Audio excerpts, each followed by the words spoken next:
네, 안녕하세요. 한예원 안녕하세요. 회원 여러분. 일단 오늘은 새로운 저희 회원분을 만나러 왔고요. 일단 저랑 목사님은 살짝 소개를 했었으니까 소개를 좀 해주시죠.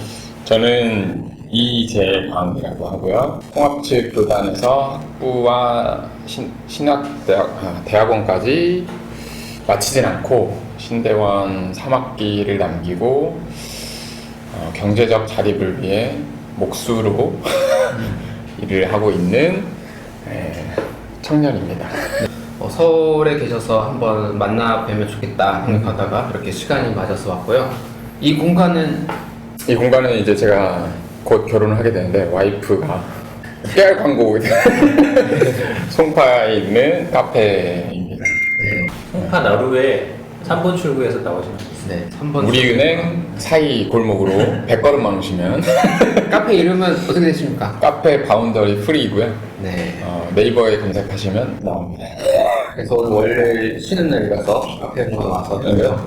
잠깐 기다리는 중에도 막 손님들 막 오시는 거 보니까 일단 인기가 있는 카페인 걸로. 동네에서는 조금 아, 동네에서는 그래도 단골분들이 좀 찾아주시는. 네. 그래서 저희도 처음 뵙는 거고 그냥 몇 가지 어떤 얘기 할까 큰 틀만 잡았습니다. 그래서 네. 자유롭게 또 주신 커피도 마시면서 뒷담하고 싶은데 먼저 학부 4년이죠? 학부 4년, 학부 4년에 신대원 그러면 새학기. 그래서 1년, 그 5년, 6년을 지금 신학을 하신 거잖아요. 그렇죠. 5년, 6년을 신학을 하시고 몫으로 전환한다는 거는 정말 어떤 고민과 결단이 있었다고 느껴지는데 혹시 그런 계기를 간단히 좀 말씀해 주실 수 있으실까요? 일단 지금 와서 더 느끼게 된 건데 이제 동기들이 목산수를 받고 또 받으려고 준비 중이기도 하고 받은 사람은 이제 부목사로 가야 마냐 이 고민을 하고 있는 과정인데 저는 그거를 좀 미리 생각을 해봤던 것 같아요. 내가 만약에 부목사로 가면 내가 생각하는 목사가 될 수 있나? 내가 하고 싶은 말, 내가 생각하는 메시지들을 전할 수 있을까? 교육전도사 때 해보니까 학생들한테도 하기에 제가 눈치 보게 되는 교회 내부적으로 시스템들이 많더라고요. 이제 실제적으로 경제적으로도 봤을 때 힘들어 보였어요. 그러니까 가정을 꾸리면 목회자로서 살아가는데 실제로 제 동기들한테도 그런 걸 들으니까 그게 진짜 현실이구나라는 생각도 들고요. 그리고 그거를 보게 되니까 자기 신념이나 이걸 자유롭게 말할 수 있는 교회를 찾기보다는 그런 환경을 찾아서 갈 수밖에 없는 이게 나쁜 게 아니고 이게 현실이니까 그러다 보니 또 우리가 비판하는 신학교 때 이 젊은 신학생들이 열성적으로 비판했던 대형교회들을 갈 수밖에 없고 이건 아닌 것 같다는 생각을 많이 할 때 이제 대외적으로 제가 신학을 그만둘 때 제 가까이 있는 분들이 굉장히 많은 일들을 겪고 뭐 성소수자 이슈나 여러 가지 이슈들이 이제 곳곳에서 터졌잖아요. 몇 년 전쯤? 그게 18년도쯤이었을 거예요. 18년도, 17년도. 그게 이제 서울 장신대에서도 터지고 뭐 이런 여러 가지 전국적으로 그냥 막 이럴 때 저희 광주에서도 이제 왕왕 그런 사건들이 몇 개 있었고 막 화가 막 많은데 이 화를 터트리니까 스트레스로 많이 오더라고요. 몸도 막 위험도 생기고 그런 과정 중에 이건 아니다. 그러면 내가 알 수 있는 다른 게 뭘까? 그때 이제 제가 뭘 좋아하는지 처음으로 생각했던 것 같아요. 제가 1년 잠깐 해외에 나갔다 온 기억이 있는데 나갔다 와서 휴학을 대기 중, 아직 휴학 중일 때 취미로 그 소목 공방을 다녔어요. 알바를 해가지고 번 그 돈으로 온전히 그 나무 가구를 만드는 걸 했는데 나무를 만지는 게 좋고 재밌어가지고 근데 가구 만드는 거는 또 너무 섬세해야 되더라고요. 그게 저랑은 좀 안 맞고 그럼 집을 지어보는 목수도 있던데 알아보고서 이제 시작을 하게 된 거죠. 신학교 다닐 때. 신대원 1년을 마치고 제가 해외를 잠깐 나갔다 왔어요. 자원봉사 현장에서 닭을 키웠는데 횟대 만들고 병아리 키우는 박스 만들고 이랬단 말이에요. 막 거기 막 도와주시는 현지인 분들하고 같이 그게 또 재밌고 갔다 와서 그럼 나무 만드는 걸 해보자 해서 소목 공방 다니다가 이건 좀 아닌 것 같다. 집 짓는 목수 해보자. 근데 그 과정이 되게 단순하게 말했지만 되게 생각을 많이 했던 것 같아요. 처음으로 교회라는 어떤 외적인, 이제 교회 외적인 일을 내가 해보니까 저에 대해서 스스로 많이 내가 이런 것도 좋아하는구나. 생각해보면 교회에서는 중고등학교 때부터 그 아침 주일이면 아침 막 8시, 9시에 가서 일요일 저녁 막 10시까지 온갖 찬양팀은 다 하고 막 방송국에도 있고 막 아무 그냥 시키는 일을 열심히 했던 거에서 스스로 내가 좋아하는 게 뭔지 라는 질문을 던지고 해보는 과정이 한 번도 없는 거예요. 그 전에는. 그래서 이게 되게 중요한 과정이구나. 중고등학교 때 자기 장래 희망 이런 거 생각할 기회가 있잖아요. 그때도 근데 교회를 어렸을 때부터 다녔고 그 은사 중심주의적인 그런 신비주의적인 그런 걸 갖고 계세요. 기도원도 많이 가시고 부모님. 그때면 무조건 그 기도해 주시는 분들이 저는 목사가 될 거래요. 그러니까 이게 그렇다고 부모님이 막 강요하시는 건 아니었는데 그냥 가정 환경이 그렇고 그런 말을 많이 듣고 자라서 그런지 다른 생각을 별로는 안 했던 것 같아요. 뭐 부유해가지고 다른 경험을 할 만한 기회를 많이 보장받은 그런 가정 환경도 아니었기 때문에 그냥 뭐 교회 다니고 교회에서 인간관계 맺고 그걸 또 굳이 싫어하지도 않았고 재밌게 했고 즐겁게 해서 전도사, 목사 좋겠다. 어렸을 때부터 약간 그런 게 자동적으로 그렇죠. 생겨진 거예요. 난 목사. 근데 부모님을 맞아요. 부모님을 원망하진 않아요. 지금도 현재도 제 정체성에는 되게 큰 부분이고 뭐라 해야 되지? 그 종교라는 특히 예수를 만난 경험, 제 종교적 체험이 있을 거 아니에요.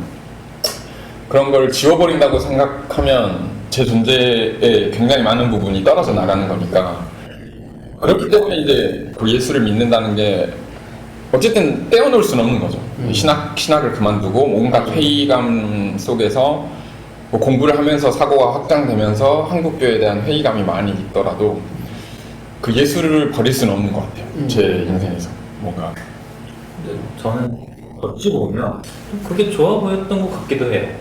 목사 혹은 전도사 이런 분들이 교회에서 활동하고 여러 사람들 앞에서 어떤 신앙적인 영향을 주고 받는 게 좀 괜찮은데 좋은 맞아, 것 같은데 저도 좋아 보였던 것 같아요. 그런데 어렸을 때부터 그러니까 굉장히 나이가게 이야기하면 저의 욕망과도 조금 맞닿아 있었던 것 같기도 해요.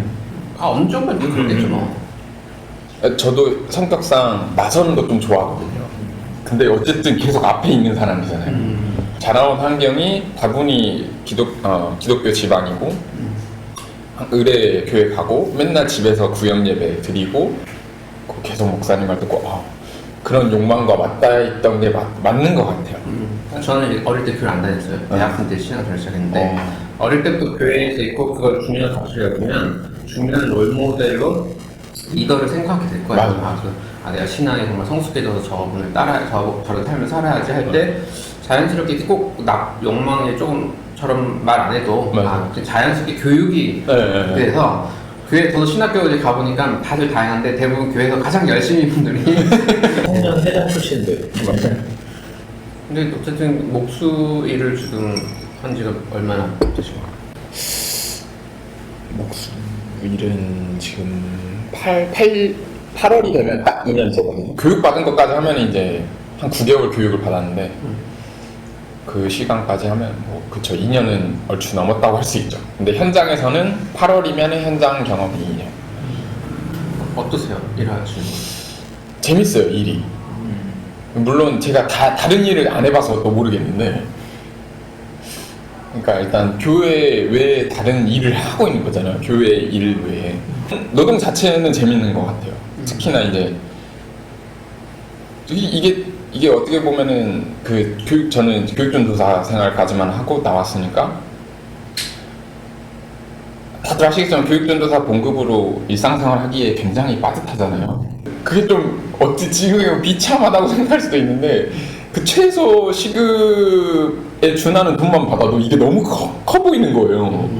경제적으로 돈을 버는 거에 대한 만족감이 그 일반 교회에서 나와서 그런지 모르겠지만 일반 지금 청년들이 말하는 그 경제적 문제보다는 저는 되게 나는 그걸 받을 만큼 받고 살고 있는 것 같은데 라는 생각이 드는 것 같고 만족을 하고 있어요. 그 부분에 대해서는 상대적인 그 제 만족감인 것 같고 그리고 그런 이제 어떻게 보면 현장 일이니까 그냥 남들이 보기엔 노가다라고 할 수 있는데 거기서 마주하는 다양한 사람들을 만나면 말로 설명할 수 없지만 일단 가장 크게 느끼는 거는 신학의 눈으로 봤을 때 분명히 비종교인인데 굉장히 성육신적으로 삶을 살아내는 사람들이 있어요. 되게 사소한 거. 예를 들면 팀장인데 분명히 권위도 있고 무게도 뭐 자기가 무조건 다 이렇게 할 수 있는데 나서서 현장 정리하고 끝까지 다 둘러보고 나서서 청소하고 우리 심지어 저희 이제 막내라고 할 수 있는 사람들은 다 쉬게 하고 그러니까 스스로 움직이는 그런 되게 작은 예죠. 그냥 제가 말하기 쉽게 얘기하는. 근데 그런 사람들한테 사람이 있어요. 이게 저는 성육신적 삶이라고 생각을 하고 이제 그 눈으로 보니까 이런 단어를 내뱉겠지만 다른 사람들은 다르게 말을 하겠죠. 되게 좋은 사람이다. 그럴 때 항상 생각하는 건데 지금 이제 교회를 출석하고 있지도 않기도 하고 그런 물음들이 들 때가 있는 것 같아요. 도대체 종교는 어떤 의미지? 이미 종교 없이도 저렇게 종교적 언어로 말할 수 있는 삶을 살고 있는 사람들이 있는데 그런 질문도 계속 생기는 지점들이 있고 조금 궁금한 게 이제 한의원 회원분들도 경제적인 부분에 대한 고민들, 그러니까 사역과 그쵸. 생업 사이에서의 고민들을 하시는 분들이 계셔서 혹시 목사님들 중에? 아니면 사역자 거의 이중직이라고 하면 이중직, 이중서명 그런 고민을 하는 분들에게 추천할 만한 일이라고 생각하시는지. 몸 쓰는 일에 본인의 체력이 받쳐주고 그 건강상 그렇게 큰 무리가 없으면 저도 되게 마르고 왜소하거든요. 충분히 할 수 있고 그 목수는 팀 단위로 움직이기 때문에 무거운 것들은 다 같이 날라요.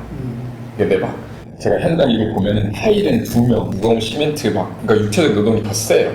근데 목수는 어쨌든 한 현장에 4명 또는 5명이 있기 때문에 그걸 다 같이 하고 그리고 거기서 나오는 돈독한 유대감이 있어요. 일단 팀 단위로 움직이기 때문에. 그 경제적인 부분은 현장 일은 어쨌든 좋습니다. 일단 세금 신고를 안 해요. 합법적으로 안 하는 거예요. 네. 왜냐면은 법적으로 이게 체계가 아직 그렇게 디테일하게 마련되어 있지가 않아요. 신용카드로 임금을 줄 수도 없는 거고. 제가 알기로 합법적으로 현장에서 일하는 것은 맞아요. 과세가 안 되는 걸로 알고 맞아요. 다만 노후 준비는 진짜 그것도 다 알아서 해야 되는 거예요. 국민연금도 자기 돈으로 자기가 신고해서 하고 자기 소득 수준에 맞게. 좋은 거는 퇴직이 또 없어요. 그러니까 퇴직금도 없지만 퇴직이 없어. 그러니까 몸이 건강하면은 저희 대장님도 77세까지 이 목수 일하는 게 꿈이라고 하셨거든요. 자기 기술만 익히면 되는 거니까. 늦은 나이에 시작해도 딱 마음 먹고 딱 숙이고 5년만 현장에서 배운다는 마음, 새로 한다는 마음만 있으면은 늦은 사람은 7년 정도 걸린다고 하더라고요. 그러니까 자기 혼자서 사람들을 그리고 혼자서 다 집을 지을 수 있는 기술을 가지기까지는. 젊은 목수들이 요즘에 없지 않나요? 아직까지는 없고 근데 유입되고 있는 것 같아요. 요즘 이제 유튜버 안에서도 현장 일에 대한 그 광고를 많이 하더라고요. 실제로 이제 수익 같은 것도 다 까발리고. 그러니까 저는 지금도 제가 25일 일을 하면 저 300 가까이 받죠. 한 달에 25일 일을 한다 치면 거의 300 넘은 돈을 가져가요. 제 2년이 됐는데. 경력을 잘 쌓으신 분들은 저랑 같이 직업전문학과 다녔던 친구는 거의 420 정도 가까이 받고 있어요, 지금. 일당이 그럼 한 20만 원 정도 되는 건가요? 저는 지금 일단 저는 14만 원인데 그 25일 계산하면 한 300 거의 그 정도 나오거든요. 그 팀장이 수완이 좋아서 일을 많이 따내면 이제 1년 내내 일을 할 수 있는 거. 이 내용은 목사님이 적당히 혹시 편집이 필요하면 편집하실 네, 근데 꼭 카드 편집 필요하진 않을 것 같아요. 왜냐면 특히 목사님들은 나는 사실 관심 없어요. 근데 이런 뭐 목봉이나 이런 거 관심 있는 분들이 많아서 취미로라도 배워보고 막 이런 고민하는 분들이 있을 수는 있을 것 같아요. 그래서 이런 정보가 필요한 분들이 있을 것 같고. 실제로 제 동기가 부목사를 가야 되냐 말아야 되냐 고민하는 친구가 있는데 경제적 독립이 있어야 자기가 원하는 목표를 할 수 있을 것 같다라는 생각을 그게 가장 크게 자리 잡아서 저한테 진짜 진지하게 그런 질문을 하더라고요. 제가 이제 지금 개척교회 4년 차인데 2년 하고 나서 사실 그만두고 교사를 하려고 했어요. 원래 교육대학교 출신이어가지고 그때 코로나 전이었어요. 그때 친구 목사님들한테 이제 나는 여기까지 목회하겠다고 다 했을 때 다 축하해줬어요. 다 부럽다. 코로나 상태가 아닌, 그러니까 교회가 진짜 힘들어지는 위기 때가 아닌 우리 친구들 다 있잖아요. 다 부러워했어요. 아, 너 다른 거 할 수 있는 거야? 너무 좋겠다. 탈출구가 있다는 것에 다들 너무 좋아하고, 아, 목회를 좀 더 해봐라고 하는 거는 이제 은퇴를 앞둔 몇몇 선배 목사님들 빼고 다 이제 너무 좋겠다.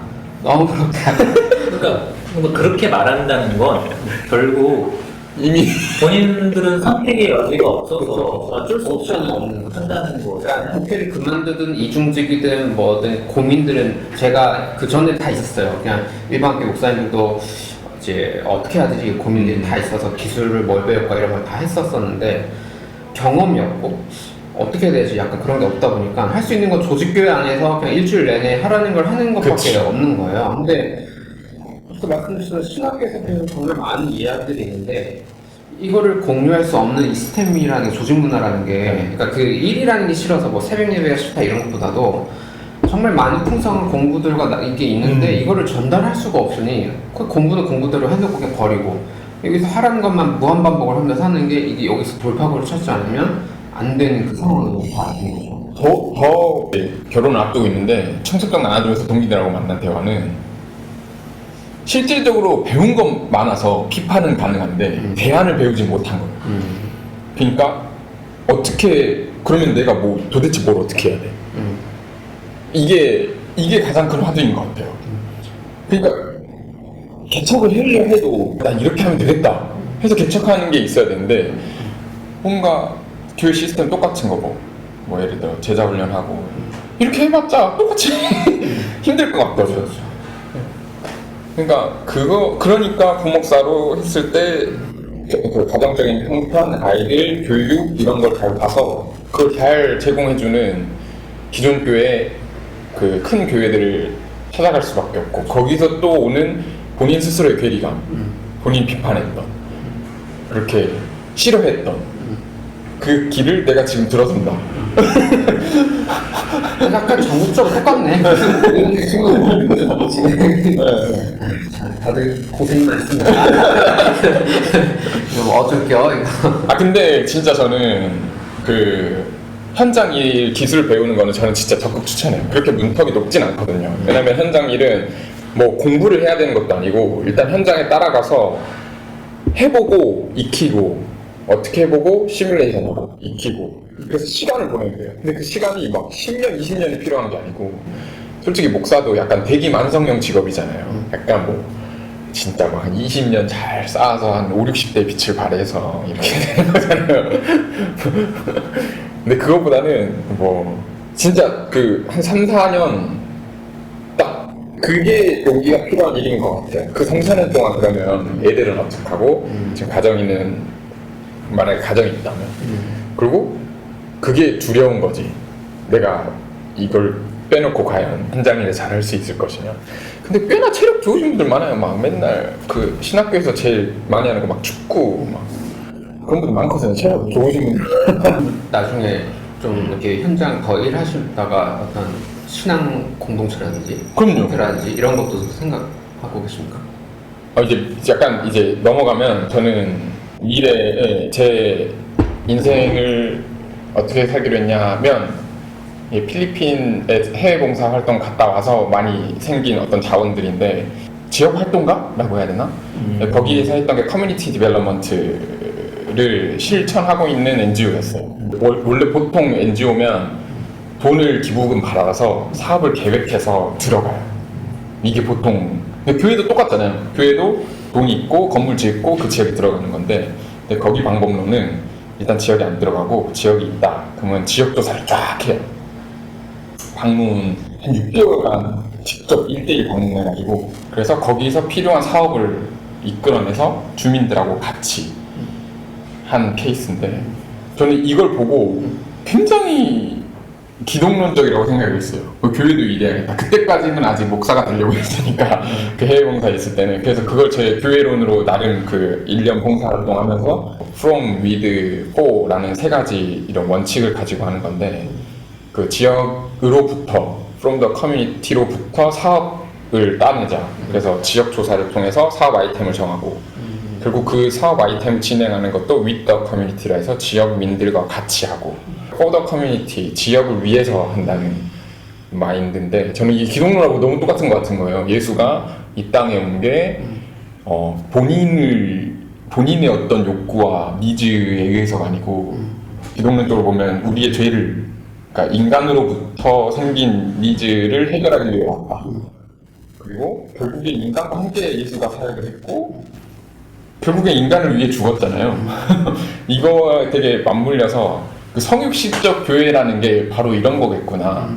그래서 그 NGO가 하는 일을 똑같이 교회에서 하면 되게 잘 되겠다.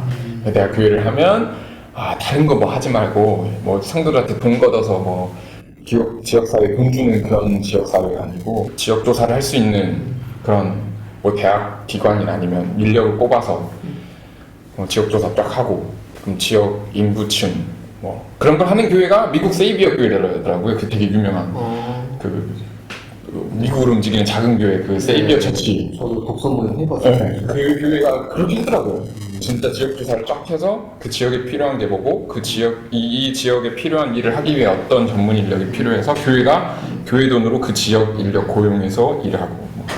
그런 걸 하려고 교회를 했다가 여러 가지 이슈로 교회를 이제 신학은 그만두고 목사는 안 되니 꼭 그거를 목사가 돼서 할 필요는 없겠다 라는 생각이 들었고 제 여러 가지 이제 이슈가 이제 호남에서 왔고 농촌에도 호남은 일단 그 개발이 덜 된 지역 농촌들이 많으니까 농촌에 가서 살면서 뭔가 살다 보면 지역민들하고 만나다 보면 작은 일이라도 뭔가 해결할 수 있는 게 있겠지. 사회적 협동조합이나 뭐 그렇죠. 그래서 되게 많이 관심 있는 건 협동조합, 사회적 기업 뭐 이런 쪽으로 되게 관심이 많아요. 근데 일단 돈을 벌어야겠으니 저는 땅을 사서 갈 계획이거든요. 땅을 사야겠더라고요. 그래야 그 안전적인 스테이트에서 뭔가 제가 할 수 있는 거를 에너지를 얻고 할 수 있을 것 같아서 그 일환으로 목수를 선택했어요. 제가 좋아서 하기도 했지만 일단 경제적인 축적을 내가 하고 내가 스스로 독립적으로 잘 사는 상태여야지만 그 지역에 의존하지 않고 지역에 필요한 일들을 자유롭게 할 수 있겠다는 생각이 들어서 이제 일단 경제적인 독립을 위해 목수를 선택했죠. 작은 일에 뭐 문고리 하나 고치는 거나 창고 고치는 것도 지역에 필요한 일일 것 같기도 하고 뭐.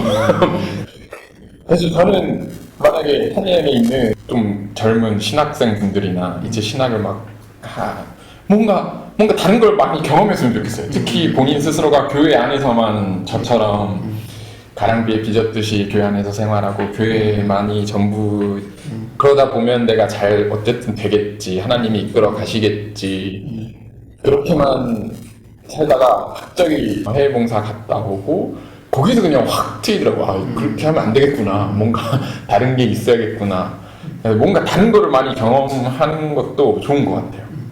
어떤 경험과 어떤 사건들 필요한 것 같고 저도 신학교 뭐 이런 문제 말씀하셨는데 저는 직접 경험하진 않았어요. 제가 다 신학교가 괜찮은 상태에서 졸업하고 나서 소문을 듣고 후배 신학하신 분들, 교수님들, 이제 친한 분들이 어려움을 겪고 이런 것들 보면서 그게 저한테 또 사건이었기 때문에 저도 이제 한년 그 리더십에 있는 분들을 잘 알지 못했지만 금방 동의가 돼서 뭔가를 해야겠다라고 생각이 들었고 새로운 방향성을 생각하는 분들이 그냥 이렇게 수다하면서 좀 아이디어를 뭐라도 모아서 뭘 해보는 게 필요한 시점인 것 같아요. 교회도 사실 꼭 굳이 안에서 안 봐도 되는 것 같아. 그냥 우리 세계 목사들끼리 모여서 너 전도사냐 목사냐 이래서 그죠. 그 밖에 사람 교단 아무도 신경 안 쓰고. 맞아요. 그러니까 우리 안에 조직문화 안에서야 내가 교단에서 말 조심해야 되고 뭐 어떻게 맨날 이러는 건데. 맞아요. 그렇게 할수록 자기 컬러가 없어지고 개성 없어지고 약간 그렇거든요. 맞아. 그게 되게 중요한 것 같아요. 저도 되게 많이 불편했던 게 한 개인을 계속 지우는 게 지금 교회의 그 시스템인 것 같아요. 그러니까 그냥 교회 말 잘 듣는 사람을 원하는 거지. 교회 사역 열심히 하는 청년. 그런 청년들을 대상으로 큰 교회들은 장학금도 주고 한 개인의 어떤 생각이나 자유로운 의견들을 말할 통로는 없고 근데 한의원은 뭔가 그런 게 되는 것 같았어. 회의 때도 느꼈지만 어쨌든 자유롭게 이제 여러 행사 진행되고 자유롭게 의사 발언하고 거기에 대해서 다 들어주는 공간이 된다는 게 좋은 것 같아요. 그래서 저는 한의원에 모인 사람들의 구성원들의 지역조사를 해보면 한 사람 한 사람들이 어떤 재능을 가지고 있고 그러다 그 재능들이 이런 재능들이 펼쳐져 있다는 걸 모두가 인지하고 연결점을 가질 수 있는 뭐 어떤 뭐 사이버 공간이나 아니면 뭐 어떤 형태든 보이면 그걸 연결만 시켜주면은 알아서 자생이 될 수 있는 그런 구조일 것 같아서 그때 제가 제안한 거거든요. 네. 인터뷰를 하다 보면 각 사람이 어떤 생각을 가지고 있고 어떤 개인의 다양한 사람이 너무 많더라고요. 그래서 지역 의원에도 들어오셔서 제가 이제 의원에 또 친하기들 뭐든 나누고 가입하는 분들이 이제 지역이 좀 비싼 분들에게 아마 그런 제가 이제 소개를 또 좀 해드리고 어쨌든 서울에 계신 분들은 유일하세요. 또 보니까 그래요? 아무래도 지역 위원회라고 하니까 서울이 아닌 분들이 좀 많이 들어오셔서 아마 지역 모임을 하고 싶으신 것 같고 그래서 어쨌든 저도 서울이고 서울이고 하니까 일단은 요 동네에서의 모임을 좀 우리가 같이 고민도 해보고 이것도 서울도 우리가 무의식적으로 생각하는 게 서울 중심화돼 있고 지역은 무조건 서울 바깥이다. 그렇죠. 서울도 그냥 대한민국의 지역일 뿐인데 그래서 제가 전체 모임은 어쩔 수 없이 온라인으로 해야 되는 거고 이제 로컬로 뭐 경기든 뭐 어디 충청도든 이제 이런 모임 하고 싶은 분들도 할 수 있게 서포트 할 수 있는 거 있으면 하고 또 이제 좀 지역별로 같이 연합 모임 이동할 수 있으면 그런 아이디어도 좀 필요한 것 같고 잘 할 수 있을지 모르겠어요. 현장이 바쁘면 그렇죠. 저도 막 하고 싶은데 그래서 그래가지고 겨울에는 제가 한가합니다. 겨울에는 공연하기 때문에 약간 조금만 더 성급하지 않게 좀 작은 소속감이지만 맞아요. 좀 이렇게 좀 한 다음에 이 안에서 조금 각자 에너지가 있고 여유가 있는 타임이 다 다르잖아요. 그래서 좀 그럴 때 뭔가 코드가 맞는 사람들, 시간이 맞는 사람이 뭔가 좀 할 수 있는 기회가 좀 됐으면 좋겠어요. 맞아요. 교회를 일단 그래도 하고 계시잖아요. 네. 그 실제로 하고 있을 때 저는 이제 어쨌든 안 하고 있으니까 그 한계가 가장 큰 게 뭐예요? 해보니 일단 이제 정식 교단에 이제 저희가 표준이라고 할 수 있는 교회 운영보다는 다른 교회를 하고 계실 것 같기도 한데 그런 측면에서 그러면 좀 더 이렇게 해보니 낫다.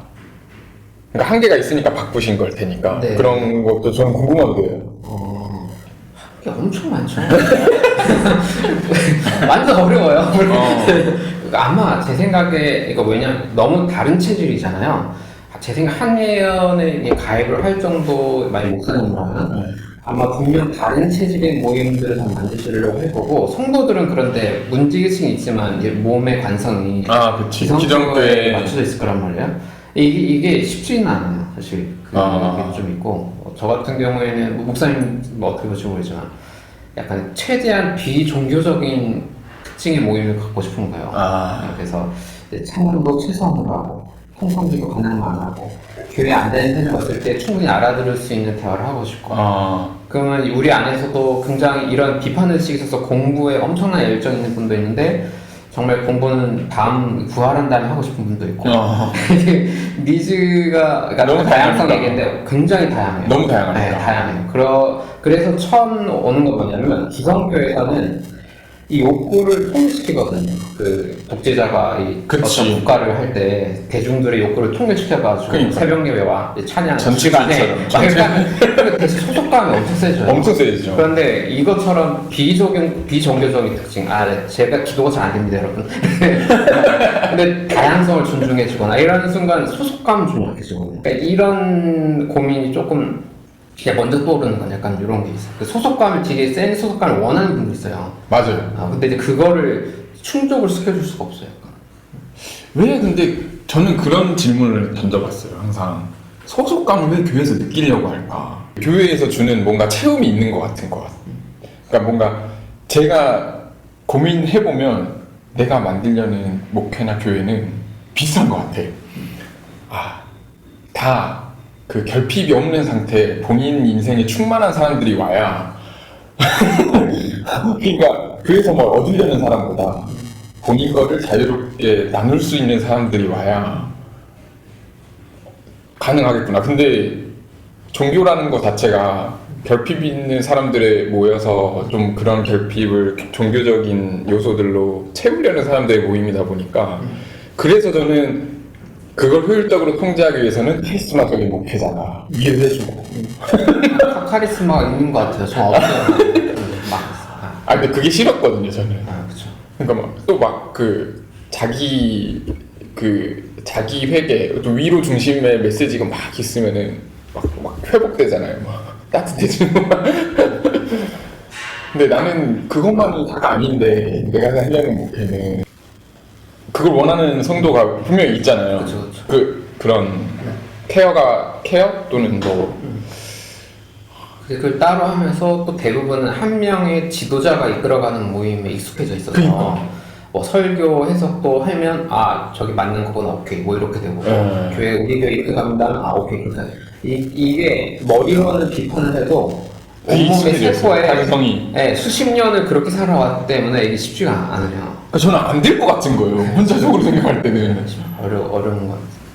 그래서 그럼 나는 나중에 뭘 해야 되지? 지금도 고민이긴 해요. 그러니까 교회에 일단 정형화된 교회 목사나 이런 건 할 생각은 없지만 어쨌든 종교적 색채를 내가 가지고 있으니 어쩔 수 없이 이제 뭐 사회적 기업을 하든 협동조합을 하든 나타날 건데 그런 고민이 어떻게 내가 한 말이 얼마나 덜 권위적으로 그 사람들한테 말로만 전달될 수 있고 그 사람도 말로만 받아들일 수 있을까? 그 사람도 충분히 자발적으로 자기 의견을 말을 할 수 있을까? 그게 너무 어려운 것 같은 거예요. 그러니까 뭔가 오히려 교회의 모임은 본인이 뭐 받으려고 오고 막. 그래서 어떻게 생각하세요? 아니 뭐 다른 한계점이 느껴진 게 있다. 굉장히 비슷한 맥락에서 자발성에 대한 고민이 있어요. 그러니까 동기부여가 되는 측면이 어디에서 오나? 그러니까 기존 교회에서의 동기부여는 어떤 그런 소속감일 수도 있고 그 카리스마 있는 권위 있는 사람에 대한 어떤 충성 혹은 복종의 형태로 나올 수도 있고 그게 굉장한 동기부여가 실제로 되는 측면이 있는데 자율적이고 주도적으로 신앙생활하고 그런 생각을 가졌을 때 과연 그만큼의 에너지와 동기부여가 있을 수 있을까라는 고민 또 그만큼의 동기부여가 없으면 확실히 조직 공동체가 지속 가능하게 되기는 조금 더 어려운 것 같아요. 뭐 그런 지점. 그러니까 비판은 많은데 대안이 없고 제가 이제 여러 공부하는 분들이나 기독교 관련 단체 일하는 분들 만나면 교회 없이 그냥 일을 하는 분들 많아요. 기독교 쪽 일을 하는데 뭐 기자분이든 뭐 어떤 단체에서 강의를 하시는 분들 만나면 교회가 없어요. 이전에 내가 했던 교회 경험은 완벽히 지워버려야 되고 다른 형태의 지도자 없는 모임이 어떻게 가능할까에 대해서 그게 제일 여기서 이제 전문성을 가져야 되는 것 같아요. 근데 저도 이거는 시행착오를 하면서 할 수밖에 없는 거고 그게 너무 어려운 지점인 것 같아요. 지도자가 없으면 지도자가 없는 거기서 어쨌든 결정을 해야 되는데 예전에는 그냥 지도자가 이거 해 하면 자자자자 되게 됐는데 그럼 의사결정을 어떻게 해야 되며 그 의사결정을 하기 위해 회의는 또 어떻게 해야죠? 그렇죠. 이런 이게 우리 한 번도 배운 적도 없고 경험한 적이 없으니까 이런 면에서는 오히려 외부 직업 생활하는 사람들 중에 자기 직업에 그런 만족감 느끼는 사람도 있고 위기적인 하는 사람도 있잖아요. 이게 민주적으로 운영되고 있다고 생각하는 직업군의 사람들의 거를 배우는 게 빠른 것 같아요. 맞아요. 교회 안에서의 경험은 너무 버려야 되고 너무 옛날 거야. 대세적이기 때문에 약간 그런. 그러니까 저는 교회를 다니고 있는 교인들이 그런 민주적인 의사결정이나 민주적인 것에 굉장히 익숙하지 않아서 굉장히 어려움을 겪고 있는 것 같아요. 그래서 권위적이지 않은 경우에 리더가 권위적이지 않으면 존중하는 것까지도 버리는 상황이 생기는 경우가 또 생기고 그럴 수 있겠네요. 네. 그러다 보니 되게 좀 있어 보이는 사람이나 잘 차려입은 사람이나 높은 사람이 아니면 깔고 오거나 무시하는 게 그것도 생기고. 그러면은 결국에는 이게 약간 시민교육이 잘 되면 교회도 잘 되겠다. 같이 서로 배우면 되는데 이게 점점 멀어지잖아요. 교회는 아직 맞아요. 중세로 가고 시민사회는 이제 사회에 따라 다르지만 이제 민주주의적인 걸 연습해 가는데. 저는 그래서 사실 홍인식 목사님이 저희 이제 호남신학교에서 강의한 거 몇 가지 파트가 자본주의의 어떻게 해야 돼? 살아남는 대항마 같은 그런 거를 막 말을 했었어요. 근데 저는 자본주의는 무조건 악이라는 어떤 고정관념이 있었나 봐요. 근데 밖에 나와서 생각하고 저도 생존을 해야 되고 자금을 축적해야 되니까 막 주식 공부도 하고 막 이러다 보니까 ESG라는 개념이 너무 좋은 거예요. 환경, 소셜, 거버넌스 이건 다 교회에 없거든요. 그러면은 어떻게 보면 ESG는 자본주의가 나는 물론 자본주의가 악용하고 이걸로 또 자본을 증식해가는 자본가들이 있겠지만 여기서 나온 이런 것들을 기독론적으로 어떻게 해석할까? 기독교 안에서 어떻게 바라봐야 될까? 라는 질문도 생기더라고요.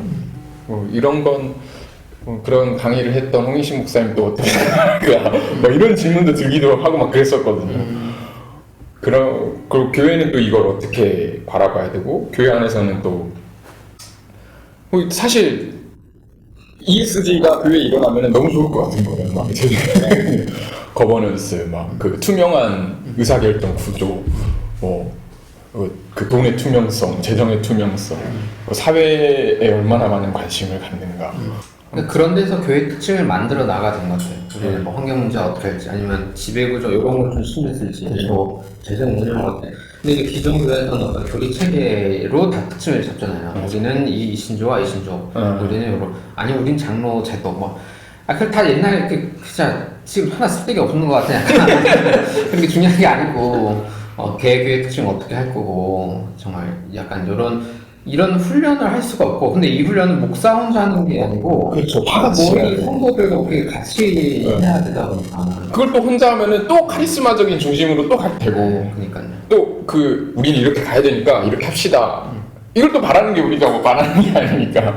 현실적으로 스타트하는 것도 어렵고, 제 생각에는 이런 고민을 같이 하는 연합이 조금씩 자기 삶의 바늘이 있을 때 스타트 멤버로 가지고 이렇게 시작하면서 조금씩 가야 되지 않을까 싶기도 하고.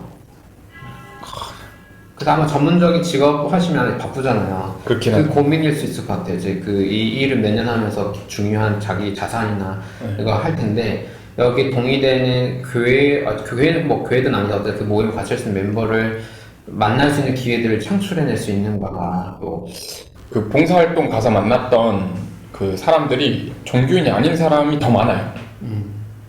근데 훨씬 더 이야기가 잘 통해요. 그러니까 제가 종교적 색채를 넣어서 이야기는 하겠지만, 근데 그분들은 받아들이기를 또 본인의 언어로 바꿔서 듣고, 그러니까 어떤 뭔가 많은 종교적인 언어를 입혀서 말하지만 그 안에 어떤 공통적인 어떤 가치가 있어.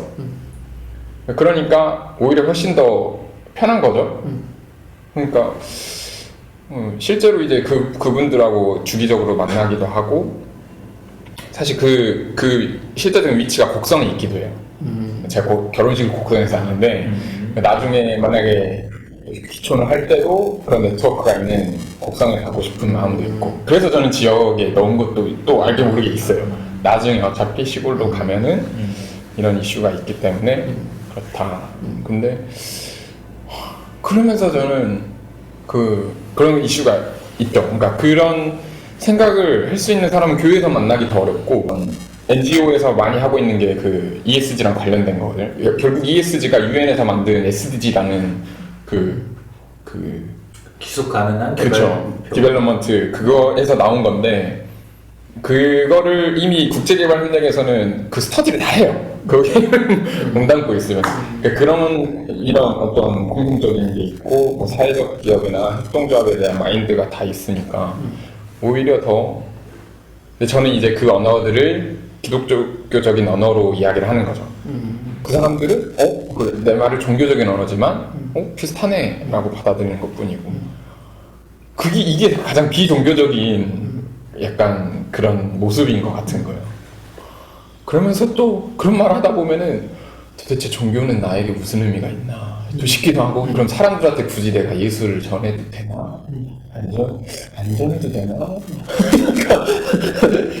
이게 또 결국에는 종교다운주의 쪽으로 보여질 수밖에 없는 모양인 것 같아요. 매너가 있으면 종교다운주의 되는 거 매너가 없으면 그러니까 결국에는 나는 그 종교인들을 만나면 이 사람들한테 내 얘기를 하면 너 종교다운주의자네? 이렇게 되는 거고 아니 우리 중세 기독교 사는 것도 아니고 당연히 종교다운주의 시대에 사는 거지.